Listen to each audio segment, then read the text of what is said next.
Et toi, tu as tout de suite vu qu'il allait devenir très fort. Je dis très fort, c'est pro. Alors moi, non, parce que j'y connais pas grand-chose au foot. J'ai vu qu'il courait vite pour se sauver quand son frère voulait l'attraper. Courir vite au foot, ça aide, mais c'est pas le tout. Hein.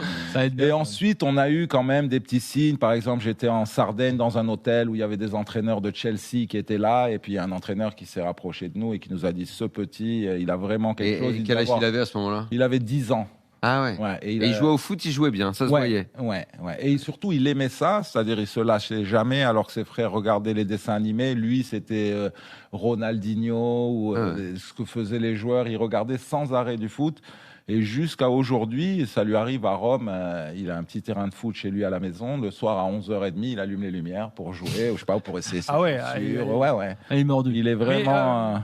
Est-ce que toi qui as été sportif de haut niveau, donc tu as connu les contraintes que c'est, et puis physiquement, les conséquences sur le corps et tout, est-ce que tu voulais avoir des enfants qui fassent du sport de haut niveau? Parce que souvent, les sportifs de haut niveau, ils souhaitent pas ça pour leurs enfants.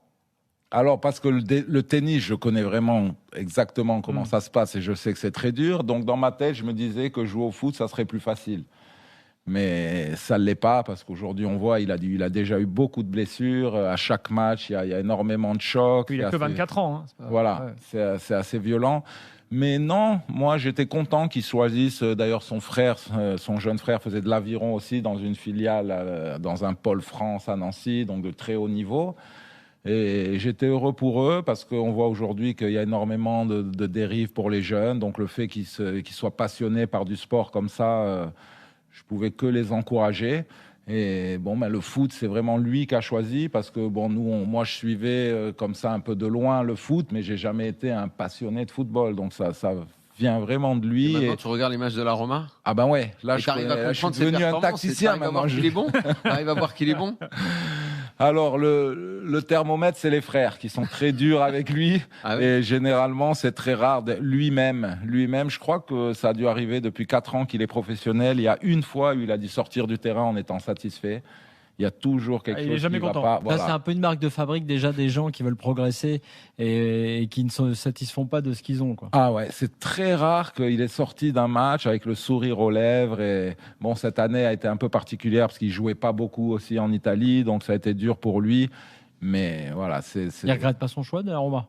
Non, je crois qu'il était très content d'y être. Le début de saison s'est très bien passé. Ensuite, il y a eu la Coupe d'Afrique et je crois que le club, surtout l'entraîneur, a un petit peu reproché qu'il soit parti aussi longtemps. Mais bon, peut-être la fatigue aussi a fait qu'il était aussi, lui, un peu moins performant à son retour. On va parler de Nancy un peu plus en détail dans quelques instants, parce que effectivement...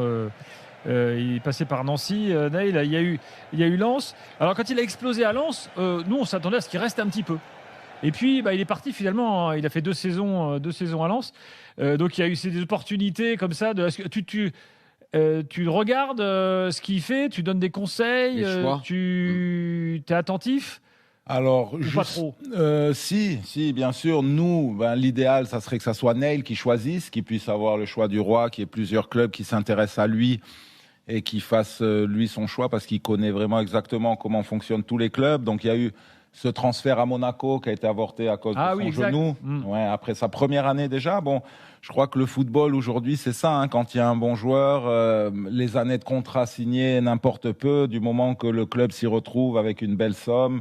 Et généralement le club intéressé ne pose pas de problème pour poser cette somme. Donc Monaco voulait déjà Neil. Malheureusement le genou n'était pas encore résolu, donc il n'a pas pu faire le transfert.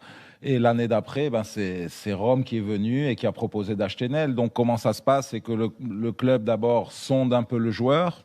Neil, comme il y avait peut-être possibilité d'être en top du classement en Italie, a pensé que c'était une bonne idée. Ensuite, les clubs se sont arrangés. Et puis, il a un agent? Il avait un agent jusqu'au transfert de Monaco. Et ensuite, c'est son frère qui s'est occupé du transfert à Rome. Voilà. D'accord, donc c'est une histoire familiale. Voilà, on essaye. Comme je viens de le dire. C'est une bonne question qu'on se pose souvent. Est-ce qu'il y a une crainte de se faire un peu manger par le système actuel en restant en famille, en travaillant finalement un peu en impression de sécurité, quoi? Ouais, c'est un secret pour personne. Les agents sont omniprésents dans pratiquement tous les transferts de joueurs, même quand c'est la famille qui s'occupe, il y a toujours des agents qui réussissent via les directeurs, voilà, à se greffer, qu'on le veuille ou pas. Après, nous, on a trouvé quand même que c'était opportun de laisser à Neil le choix, de pas être dirigé par les affinités que peuvent avoir certains agents avec certains clubs. Et donc, ça s'est très bien passé à son départ de Lens, puisqu'il y a beaucoup de clubs qui ont appelé directement, et c'est Neil à chaque fois qui acceptait ou pas de parler avec ces clubs. Et Younes, comment ça s'est passé pour le choix de la sélection ? Il aurait pu également jouer pour la France. On sait que la Fédé marocaine est très interventionniste. Elle aime aller chercher les joueurs marocains un petit peu partout. Donc, comment ça s'est passé ça, l'histoire ? Je crois qu'au début, c'était un peu son humilité qui a fait qu'il voyait l'équipe de France comme vraiment une équipe de très, très haut niveau. Et peut-être même il doutait de pouvoir un jour faire partie de cette sélection.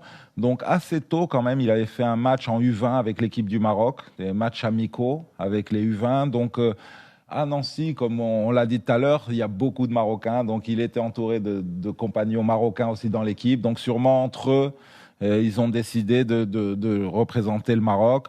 Neil est arrivé, Jalil, qui était son ami, est encore en chemin, on va dire, puisqu'il est en division nationale pour le moment. Mais c'est lui qui a décidé. Alors, est-ce que, de toute façon, il n'y avait pas de choix à faire, puisque l'équipe de France n'avait pas fait appel à lui non plus. Voilà, donc il y avait une proposition sur la table. Le choix s'est pas posé sur la table, il y avait le Maroc. Voilà, il y avait le Maroc et surtout Walid, qui Regragui, qui a toujours été offensif sur qui appelait très souvent, qui a appelé Neil depuis plusieurs années à cause de son genou. Il voulait pas venir, donc à un moment les gens ont fini par interpréter est-ce qu'il veut venir ou pas, mais lui dans sa tête c'était clair. Et en fait il attendait de pouvoir être titulaire, de venir en équipe nationale une fois qu'il pourra jouer et ne pas venir pour être. Il t'a demandé conseil ou pas du tout? Il demande souvent des conseils. Bon, j'essaie de lui peser le pour ou le contre et ensuite de le laisser choisir. Et toi, tu jouais pour la Coupe Davis pour le Maroc. Ouais, j'aurais pu aussi ta maman jouer. était française aussi. J'aurais pu à un moment donné, peu comme Neil, j'avais pas le niveau, alors que pour jouer au Maroc, j'avais tout le temps le niveau. T'es meilleur qu'Arnaud Butch quand même. Non, Arnaud, non, quand même. Non. On l'embrasse fort. Mais moi, c'est le premier qui m'est venu comme ça, un peu second couteau, qui aurait pu. Moi, c'est différent parce que je suis né au Maroc, j'ai grandi au Maroc, donc j'ai vraiment appris à jouer au tennis au Maroc. J'ai quitté le Maroc à l'âge de 18 ans. Donc, pour moi, ça s'est un peu moins posé la question, puisque voilà. Oui, il y a quelque chose de naturel, totalement naturel. Alors, comment tu trouves l'équipe du Maroc depuis le début de la Coupe du Monde ? C'est la question qu'on se posait quand on était assis avec son frère l'autre jour. On est allé voir la France contre le Sénégal, et alors je leur ai dit, tu as vu, là, on est dans l'espace famille de la France, et voilà, donc. Peut-être que Neil, on aurait pu être là pour regarder Neil sur le terrain. Bon, il a regardé autour de lui, il me dit « Papa, il y a quand même un peu moins d'ambiance que quand on est dans l'espace famille Maroc. » Non, franchement, vous avez vu les supporters, il y en a même parfois, c'est démentiel. Ils sont vraiment à fond derrière leur équipe. Dans New York, Times Square, il y avait une marée de drapeaux marocains.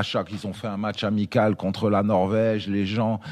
Et vraiment, les gens font des sacrifices énormes parce que les prix des billets sont très chers. Mais bon, ils ont envie de venir supporter l'équipe. La fédération aide certaines personnes. Aussi, il y a les Marocains qui peuvent vivre ici.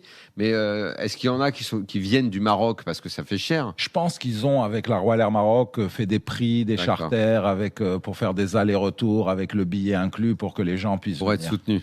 Voilà. Mais parce que là, autour de Maroc, il se passe des choses. Il y a une histoire. Parce qu'entre la demi-finale de 2022, qui déjà avait drainé beaucoup, plus derrière, il y a eu la CAN, organisée au Maroc, avec la finale, plus là encore la Coupe du Monde.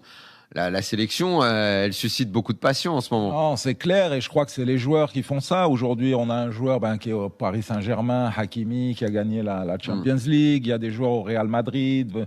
Il y a beaucoup de joueurs dans des grands clubs. Donc, les gens sentent que il y a moyen de rêver. Ce qui est arrivé au Qatar, faire demi-finale, c'était fantastique. Donc voilà, aujourd'hui, on espère rééditer cet exploit. Et en tout cas, le public est là, en masse. Vous étiez aussi en finale en famille à la CAN ? Oui, là c'était à la maison puisque nous on est de Rabat, donc on était à la maison, on était à 10 minutes du stade, donc ça c'était magnifique expérience. Bon, oui, alors la finale c'était un peu chaotique, mais on essaye d'oublier effectivement, on était dans le stade. Ta position sur ça finalement, est-ce que C'est le Sénégal qui a gagné pour toi? Et il paraît que non. Il y a quelques mois, on a entendu dire via la presse que le Maroc avait gagné. Bon, ça n'a pas la même saveur. En tant que honnête. Sportif, j'ai entendu, je crois que c'est Hakimi qui a dit finalement c'est le Sénégal quand même qui a gagné. Enfin, voilà. Je ne fais pas d'erreur en disant ça. Au niveau sportif, en fait, si on enlève les 10 dernières minutes, le Maroc a eu beaucoup d'actions. Bon, ils n'ont pas transformé les buts. Un but fantastique du joueur sénégalais qui arrive, mais malheureusement, ce qui a créé un peu... Tout le monde s'est regardé un peu en se demandant qu'est-ce qui se passe quand il y avait cet arrêt interminable où les joueurs ont quitté, les joueurs ne voulaient plus jouer, les spectateurs qui avec des violences. Est-ce que Neil se sent champion d'Afrique ou pas? Non. Quand on lui a posé la question, il nous a dit que non. Et bon, c'est une motivation pour le prochain CAN. Voilà, ils ont échoué en finale. Et la prochaine, il faudra la gagner. Les joueurs sont sur cette ligne. Tu ne gagnes pas le match sur le terrain. En soi, tu n'as pas envie de gagner devant le tribunal arbitral du sport. Non, voilà. Et même pas de la partager.